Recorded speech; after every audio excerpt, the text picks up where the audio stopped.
السلام علیکم ورحمۃ اللہ وبرکاتہ۔ بسم اللہ الرحمن الرحیم۔ ان الحمد للہ نحمده ونستعینه ونستغفره ونعوذ باللہ من شرور انفسنا وسیئات اعمالنا، من يهده الله فلا مضل له ومن يضلل فلا هادي له، واشهد ان لا اله الا الله وحده لا شريك له، واشهد ان محمدا عبده ورسوله۔ يا أيها الذين آمنوا اتقوا الله حق تقاته ولا تموتن إلا وأنتم مسلمون۔ يا أيها الناس اتقوا ربكم الذي خلقكم من نفس واحدة وخلق منها زوجها وبث منهما رجالا كثيرا ونساء، واتقوا الله الذي تساءلون به والأرحام إن الله كان عليكم رقيبا۔ يا أيها الذين آمنوا اتقوا الله وقولوا قولا سديدا يصلح لكم أعمالكم ويغفر لكم ذنوبكم، ومن يطع الله ورسوله فقد فاز فوزا عظيما۔ أما بعد فإن خير الحديث كتاب الله، وخير الهدي هدي محمد صلى الله عليه وسلم، وشر الأمور محدثاتها، وكل محدثة بدعة، وكل بدعة ضلالة، وكل ضلالة في النار۔ قال الله عز وجل بعد أعوذ بالله السميع العليم من الشيطان الرجيم: يا أيها الذين آمنوا قوا أنفسكم وأهليكم نارا۔ معزز خواتین، سب سے پہلے میں اپنے آپ کو اور اس کے بعد آپ سب کو اللہ تعالی سے ڈرنے کی تلقین کرتا ہوں، کیونکہ جو انسان اللہ تعالیٰ سے ڈر جاتا ہے، رب کائنات اس کے لیے دنیا اور آخرت کی سعادتیں آسان فرما دیتے ہیں۔ میرا آج کا موضوع، جو کہ کم و بیش اگلے 25 سے 30 منٹ تک آپ کے ساتھ چلے گا، خواتین کو کچھ نصیحتیں، اور یہ نصیحتیں میں 3 حوالے سے کرنا چاہوں گا۔ سب سے پہلے یہ بات آپ سب کو اچھی طرح ذہن نشین کر لینی چاہیے کہ یہ جو ایک طوفان بدتمیزی بپا ہے کہ اسلام میں خواتین کو باندھ کر رکھا جاتا ہے، اسلام خواتین پر سخت قسم کی پابندیاں عائد کرتا ہے، اسلام خواتین سے ان کا آزادی کا حق چھینتا ہے، معاملہ اس کے برعکس ہے۔ میں یہ بات ثابت کر سکتا ہوں کہ دین اسلام نے جس قدر آزادی خواتین کو دی ہے، دنیا کا کوئی دین، کوئی مذہب، کوئی سسٹم، کوئی نظام، کوئی ازم، کوئی نظریہ، پرانا ہو یا نیا، نہ خواتین کو اتنی آزادی آج تک دے سکا ہے، نہ قیامت تک دے سکے گا۔ لیکن اس کائنات کا ایک اصول ہے کہ ہر چیز کی حدود و قیود ہیں۔ ایون کہ وہ معاشرے جو اپنے آپ کو مکمل طور پر آزاد کہتے ہیں، وہاں پر بھی ہر چیز کی حدود و قیود متعین ہیں۔ شریعت اسلامیہ نے خواتین کو آزادی عطا فرمائی، لیکن وہ آزادی اس قسم کی ہے کہ جس سے معاشرے کا توازن خراب نہ ہونے پائے، جس سے معاشرہ فتنے اور فساد سے بچ سکے۔ آپ خواتین کو سب سے پہلے اپنی قدر و قیمت پہچاننی ہے۔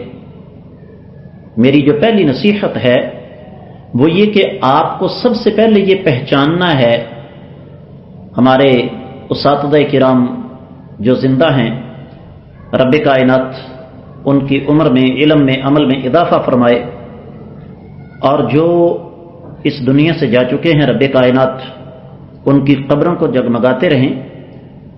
ایک جملہ بولا کرتے تھے، فرمایا کرتے تھے کہ ایک چیز پر ہمیشہ غور کرو، لماذا خلقت وإلی أین المصیر، میرا اس دنیا میں آنے کا مقصد کیا ہے اور میرا انجام کیا ہوگا۔ یہی دو سوال میں آپ کے سامنے رکھنا چاہوں گا کہ آپ کو سب سے پہلے اس بات پر غور کرنا ہے کہ کیا ہمارا مقصد پیدا ہونا، رزق کھانا، بڑے ہونا، شادی کرنا، بچے پیدا کرنا اور اس کے بعد مر جانا ہے؟ اگر تو زندگی کا مقصد یہی ہے تو میں بغیر معذرت کے یہ عرض کروں گا پھر ہم میں اور جانوروں میں کوئی فرق نہیں ہے۔ آج کی خاتون شکوہ ضرور کرتی ہے، اور یہ ہمارا ایک قومی مزاج ہے کہ ہم شکوہ کرنے میں پیش پیش ہوتے ہیں، جبکہ اپنی ذمہ داریاں نہ ہم پہچانتے ہیں، اور جب پہچانتے نہیں ہیں تو ان کو پورا کرنے کا تو سوال ہی پیدا نہیں ہوتا۔ اس کے لیے میں ایک مثال آپ کو دوں گا، بات کو ذرا سمجھنے میں آپ کے لیے آسانی رہے گی۔ جب سے ہم نے ہوش سنبھالا ہمیں یہ سننے کو ملا جی ماں کے قدموں تلے جنت ہے، کائنات کے امام صلی اللہ علیہ وسلم کا یہ فرمان سر آنکھوں پر، اس سے انکار نہیں۔ ہم نے بچپن سے یہ سنا کہ والدین کا گستاخ جہنمی ہے، 1000% یہ درست بات ہے۔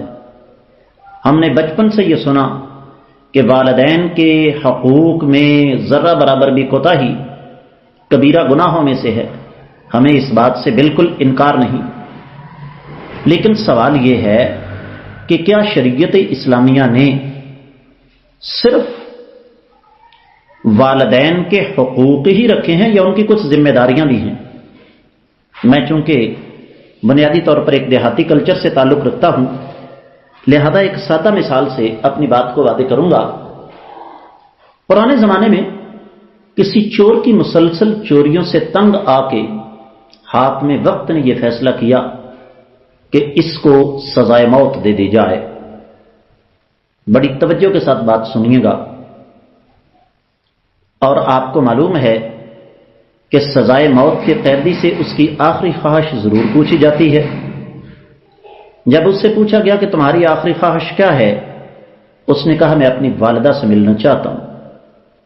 جب اس کی والدہ کو لایا گیا تو سپاہیوں سے کہنے لگا دور ہٹ جاؤ، میں کہیں بھاگتا نہیں، میں اپنی والدہ کے کان میں کوئی بات کرنے والا ہوں۔ جب والدہ نے کان قریب کیا، اس چور نے دانت گاڑے اور والدہ کا کان کتر کر ساتھ ہی لے آیا۔ اس کو لعنت ملامت کی گئی، بدبخت آدمی، تم مر تو رہا ہی ہے، دنیا سے جا رہا ہے، یہ جاتے جاتے کیا لعنتیوں والا کام کر گیا؟ اس نے کہا کہ مجھے اس مقام تک پہنچانے والی یہ خاتون ہے۔ آج سے 20 سال پہلے میں ایک انڈا چرا کر لایا تھا، اور میری اس ماں نے مجھ سے یہ سوال کرنے کی بجائے کہ یہ تم کہاں سے لے کر آئے ہو، مجھے فرائی کر کے، بھون کر، یا مجھے آملیٹ بنا کے، یا مجھے ابال کر یہ دے دیا تھا۔ اس کے بعد میرا حوصلہ بڑھ گیا، میں چوریاں کرتا گیا، یہ سامان سمیٹتی گئی۔ اگر اس نے پہلے قدم پر مجھے روک لیا ہوتا تو آج میں اس مقام تک ہرگز نہیں پہنچتا۔ میری بات کرنے کا مقصد یہ قطعی طور پر نہیں ہے کہ مرد کو اپنی ذمہ داریاں پوری نہیں کرنی چاہیے۔ مجلس چونکہ خواتین کی ہے، اس لیے خواتین کے حوالے سے میں بات کروں گا۔ بچے کی سب سے پہلی تربیت گاہ والدہ کی گود ہوتی ہے، اور یہ بھی میں آپ کو بتا دوں کہ تاریخ اسلام میں جتنے بڑے بڑے نام ہیں، مجھے چونکہ مختصر وقت میں اپنی بات کو مکمل کرنا ہے، اس لیے زیادہ تفصیل میں نہیں جاتا۔ آپ اسلامی تاریخ کے بڑے بڑے نام لے لیں، چاہے ان کا تعلق حربی میدان کے ساتھ ہو، چاہے اس کا تعلق دعوتی اور تدریسی میدان کے ساتھ ہو، علمی میدان کے ساتھ ہو، آپ کو اس کے پیچھے ان کی ماؤں کا ہاتھ ملے گا۔ آج ہمارے گھروں سے خالد بن ولید نہیں نکل رہے، آج ہم صلاح الدین ایوبی کو ترس رہے ہیں، آج ہمیں محمد بن قاسم کہیں نظر نہیں آتا، آج ہمیں احمد بن حنبل، ابن تیمیہ، امام بخاری اگر نہیں ملتے تو میں بغیر معذرت کے عرض کروں گا معزز خواتین، اس کی ذمہ دار آپ ہیں۔ اس لیے کہ بیٹا پیدا ہوتا ہے تو ہم نے پہلے دن سے اس کے دل و دماغ میں ایک بات ڈالی ہوتی ہے کہ تم انسان نہیں بلکہ پیسہ بنانے کی مشین ہو، پیسہ کمانے کی مشین ہو۔ زندگی بھر قبر کے کناروں تک ہم مردوں کی زندگی پیسہ کماتے ہوئے گزر جاتی ہے۔ میرا ایک سوال ہے کہ یہ جو ذمہ داری رب کائنات نے ہم پر ڈالی کہ کنتم خیر امت اخرجت للناس تأمرون بالمعروف وتنہون عن المنکر، تم انسانی تاریخ کی سب سے بہترین امت ہو، تمہیں رب کائنات نے اس لیے پیدا کیا ہے کہ کائنات کے امام صلی اللہ علیہ وسلم کی اس دنیا سے تشریف لے جانے کے بعد کائنات کو، انسانیت کو صراط مستقیم پر لانے کی ذمہ داری امت مسلمہ تمہارے کندھوں پر عائد ہوتی ہے۔ یہ کام کون کرے گا؟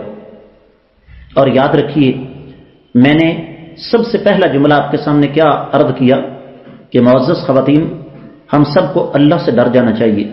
جو انسان اللہ تعالی سے ڈر جاتا ہے، رب کائنات اس کے لیے دنیا اور آخرت کی سعادتیں آسان فرما دیتے ہیں۔ میں صحیح مسلم سے ایک حدیث کا چھوٹا سا ٹکڑا آپ کی خدمت میں رکھنا چاہوں گا۔ نبی علیہ الصلوۃ والسلام نے ارشاد فرمایا، قال اللہ تعالی، رب کائنات فرماتے ہیں، یا بنی آدم، اے آدم کی اولاد، لو ان اولکم و آخرکم، حیکم و میتکم، جنکم و انسکم، اے آدم کی اولاد، جتنے لوگ تم سے پہلے گزر گئے ہیں وہ بھی، جو قیامت تک کے آنے والے ہیں وہ بھی، جو آج موجود ہیں وہ بھی، جن بھی اور انسان بھی، سارے کے سارے جمع ہو جائیں اور جمع ہو کر مجھ سے مانگنا شروع کر دیں، اور میں ہر ایک کو اس کی تمنا اور اس کی خواہش کے مطابق عطا بھی کر دوں۔ اب آپ اندازہ کر سکتی ہیں کہ ہر انسان کی تمنا کتنی ہو سکتی ہے۔ ہو سکتا ہے آپ میں سے کوئی خاتون اللہ تعالیٰ سے یہ سوال کر دے کہ الہ العالمین، یہ سیالکوٹ انٹرنیشنل ایئرپورٹ کا چیئرمین یہ بھی تو انسان ہی ہے نا، تو الہ العالمین جتنا آپ نے اسے عطا فرمایا ہے اس سے 10 گنا زیادہ مجھے عطا فرما دیجیے۔ آپ میں سے کوئی یہ سوال کر سکتی ہے کہ اے رب کائنات، بارش ہوتی ہے، پیر پنجال کے پہاڑ، کشمیر کے پہاڑ ہمیں یہاں سے نظر آتے ہیں، ہمیں یہ پہاڑ سونے کے چاہیے؟ رب کائنات فرماتے ہیں تم میں سے ہر کوئی مجھ سے مانگنا شروع کر دے تو میں اسے عطا کر بھی دوں تو میرے خزانوں میں اتنی کمی واقع نہیں ہوگی جتنی سوئی کو سمندر سے ڈبو کر نکال لیں تو سوئی کے ساتھ پانی لگتا ہے۔ ہمارے بیٹوں کو، ہمارے مردوں کو پیسہ بنانے کی مشین بنانے کی ذمہ داری خواتین پر عائد ہوتی ہے، اس لیے کہ آج کی مسلمان خاتون کے پاس اللہ تعالی کے ساتھ تعلق کا وہ جذبہ موجود نہیں، آج کی مسلمان خاتون کے پاس قناعت موجود نہیں ہے، آج کی مسلمان خاتون کے پاس اسلامی تاریخ کی جو نمایاں خواتین تھی ان جیسا صبر اور حوصلہ موجود نہیں ہے۔ تو میری جو سب سے پہلی نصیحت ہے آپ کو وہ یہ کہ اپنے آپ کو اس نہج پر تیار کیجیے، آج سے، ابھی سے، اسی وقت سے اپنے اللہ کے ساتھ یہ وعدہ کیجیے کہ الہ العالمین، تیرا دین آج مظلوم ہے، تیرا دین آج دنیا میں کٹ رہا ہے، اس کی ذمہ داری صرف مردوں پر عائد نہیں ہوتی، اس کی ذمہ داری ہم خواتین پر بھی عائد ہوتی ہے۔ ہمیں اس بات کی توفیق عطا فرمائیے کہ ہم اپنے گھروں سے اسلام کے پاسبان، اسلام کے رہنما، اسلام کی سرپرستی کرنے والے، اسلام کی خدمت کرنے والے نوجوانوں کو نکال سکیں، اور اس کے لیے سب سے پہلی چیز بذات خود قرآن و حدیث کی تعلیمات سے بہرہ ور ہونا ہے۔ یاد رکھیے، بچہ بیدار ہوتا ہے، اس کو بیداری کی دعا باپ نے نہیں سکھانی، آپ نے سکھانی ہے۔ بچے کو فجر کی نماز 5 وقت پڑھنے کا عادی باپ کی ذمہ داری تو بعد میں ہے، آپ نے اس کا عادی بنانا ہے۔ بچے کو عقیدے کا سبق آپ نے پڑھانا ہے، بچے کو اتباع سنت کا سبق آپ نے پڑھانا ہے۔ اسلامی وضع قطع، اسلامی لباس، اسلامی شکل و صورت، اسلامی گفتگو، اسلامی طرز تکلم، اسلامی طرز زندگی یہ ماں سکھاتی ہے، باپ کا کردار تو بہت تھوڑا ہوتا ہے۔ تو اس لیے میری سب سے پہلی گزارش آپ سے یہ ہے کہ اس حوالے سے نہ صرف یہ کہ اپنے آپ کو تیار کیجئے بلکہ اپنے آپ کو تعلیم کے ساتھ بہرہ ور کیجئے۔ میں آپ کی خدمت میں یہ بات عرض کر دوں کہ جتنا دین کو سیکھنا آج آسان ہے، اسلامی تاریخ میں 1500 سالہ اسلامی تاریخ میں دین کو سیکھنا اتنا آسان نہیں تھا۔ آپ بذات خود اردو میں مطالعہ کر سکتی ہیں۔ ہم جیسے خادم آج سوشل میڈیا کے ذریعے، واٹس ایپ کے ذریعے، فیس بک کے ذریعے، یوٹیوب کے ذریعے آپ کی خدمت میں حاضر ہیں۔ سامنے آئے بغیر جس طرح اس وقت آپ صرف میری آواز سماعت فرما رہی ہیں، صرف آواز کے ذریعے، صوتی رابطے کے ذریعے آپ بہت کچھ سیکھ سکتی ہیں۔ دوسری چیز، دوسری نصیحت جو میں آپ کو کرنا چاہتا ہوں، میں نے کہا تھا 3 باتیں آپ کے ساتھ میں نے کرنی ہیں، ایک ہو گئی، دوسری کی طرف آ جائیے۔ یاد رکھیے، قدرت کا ایک سلسلہ ہے۔ رب کائنات نے اس کائنات کو بالکل معتدل اور متوازن پیدا فرمایا۔ جب اس کائنات کا توازن ہم بگاڑنے کی کوشش کریں گے، معاشرہ تباہی اور بربادی سے دوچار ہو جائے گا۔ میں ایک مثال آپ کو دوں گا۔ رب کائنات اگر چاہتے تو مجھے اور آپ کو سیدنا آدم علیہ الصلوۃ والسلام کی طرح بغیر ماں باپ کے پیدا کر سکتے تھے۔ رب کائنات اگر چاہتے تو مجھے اور آپ کو اما حوا کی طرح بغیر ماں کے بھی پیدا کر سکتے تھے۔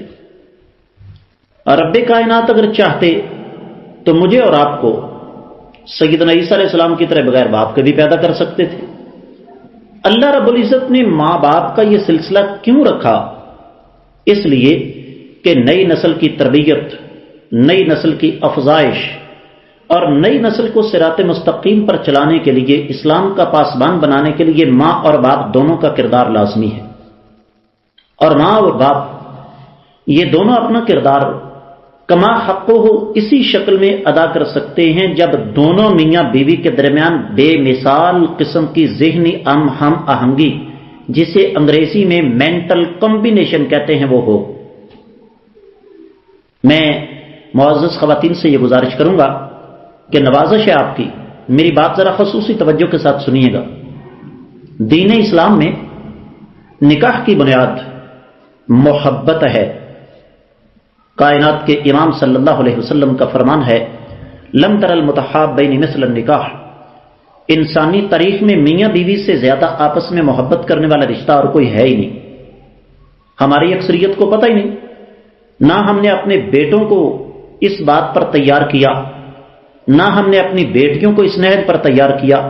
ہماری حالت کیا ہے؟ آپ خواتین اس بات کو اچھی طرح سمجھتی ہیں۔ ایک خاتون کہتی ہے میرا بیٹا بہت ہی کمینہ ہے۔ کیوں جی؟ اس لیے کہ میری بہو کا بہت زیادہ خیال رکھتا ہے، لیکن میرا داماد بہت اچھا ہے۔ کیوں؟ وہ میری بیٹی کے بڑے لاڈ دیکھتا ہے۔ کیسے ترازو ہیں ہمارے؟ وجہ کیا ہے؟ سبب کیا ہے؟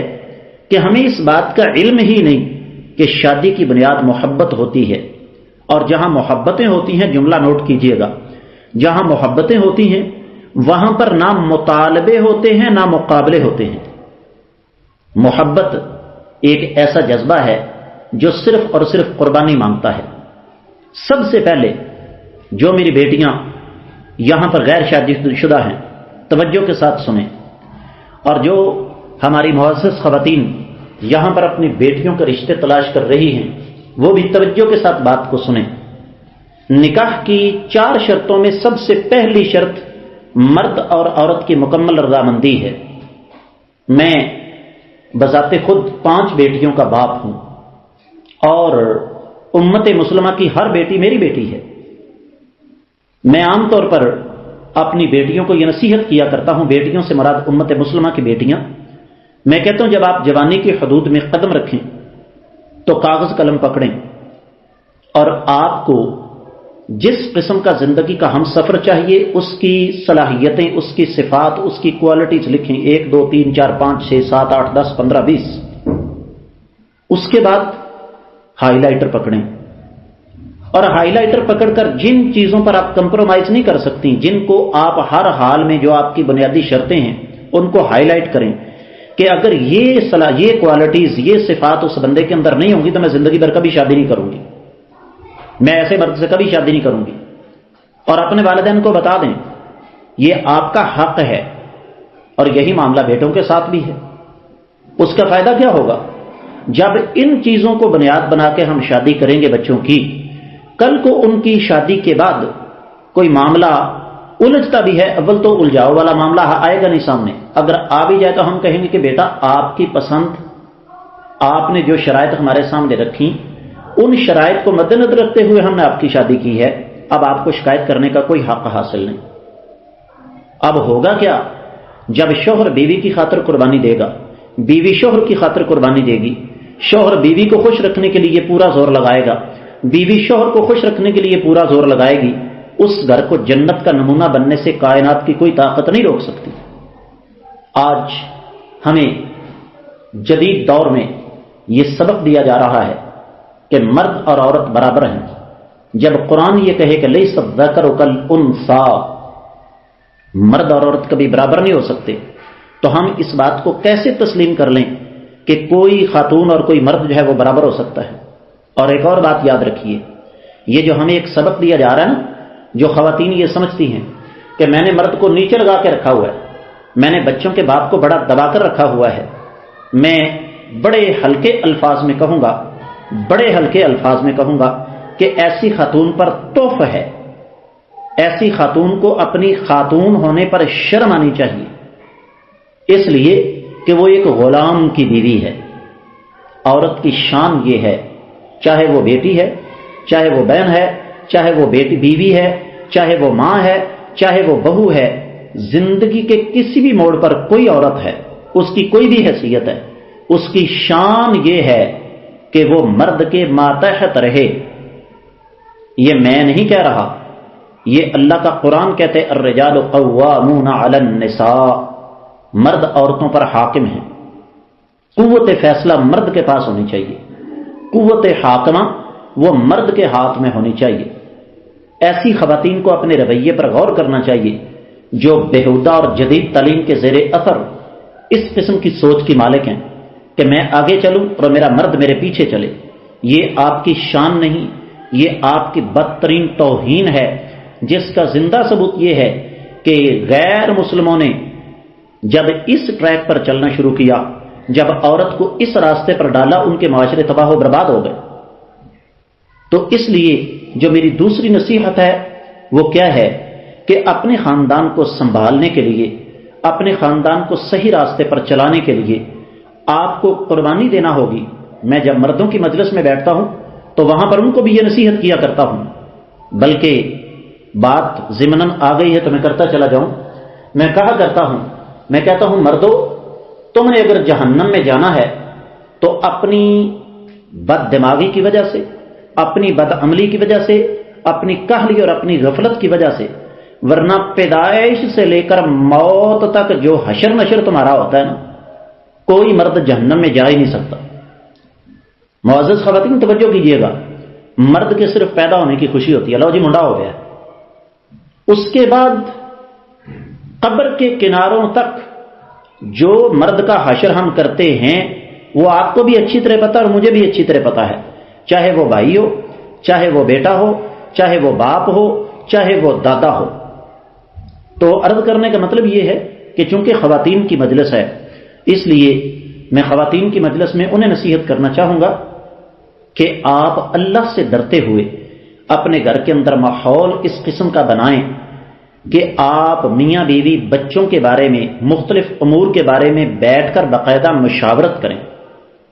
اور یاد رکھیے، جیسے میں نے آپ کو بتایا کہ میرے پاس صرف 6 منٹ رہ گئے ہیں، ورنہ اسلامی تاریخ سے، کائنات کے امام صلی اللہ علیہ وسلم کی سیرت سے میں آپ کو مثالیں دے سکتا ہوں کہ ہماری امہات المومنین نے کائنات کے امام صلی اللہ علیہ وسلم کو بر وقت مشورے دیے، جس کے نتیجے میں امت بڑے نقصانات سے بچ گئی، امت بڑے عذابوں سے بچ گئی۔ آپ کی شان یہ ہے کہ بات اس انداز سے کریں کہ جی مردی آپ نے اپنی کرنی ہے، میں آپ کو صرف مشورہ دے سکتی ہوں، میرا مشورہ یہ ہے یہ کام ایسے کر لیا جائے۔ اور اگر مرد اس مشورے کے برعکس چلتا ہے تو ہمیں اس پر چین بجبی ہونے کی قطعاً ضرورت نہیں، پریشان ہونے کی ضرورت نہیں۔ مرد کے پاس قوت فیصلہ ہے، وہ فیصلہ بہتر کر سکتا ہے۔ وقت چونکہ مختصر ہے، اس لیے بات کو اختتام کی طرف لے جاتے ہوئے میں تیسری نصیحت کی طرف آنا چاہوں گا۔ کائنات کے امام صلی اللہ علیہ وسلم کا فرمان ہے، آپ نے فرمایا المؤمن القوی خیر و احب الی اللہ من المؤمن الضعیف۔ بڑی توجہ کے ساتھ سننے والی یہ حدیث ہے، اور جو کچھ میں آپ کو بتانے والا ہوں شاید کوئی اور نہ بتائے۔ آقا علیہ السلام نے فرمایا ایک طاقتور مومن اللہ کے نزدیک کمزور مومن کی نسبت زیادہ محبوب ہے، اور اللہ کے نزدیک وہ زیادہ بہتر ہے۔ اس کا مطلب کیا ہوا؟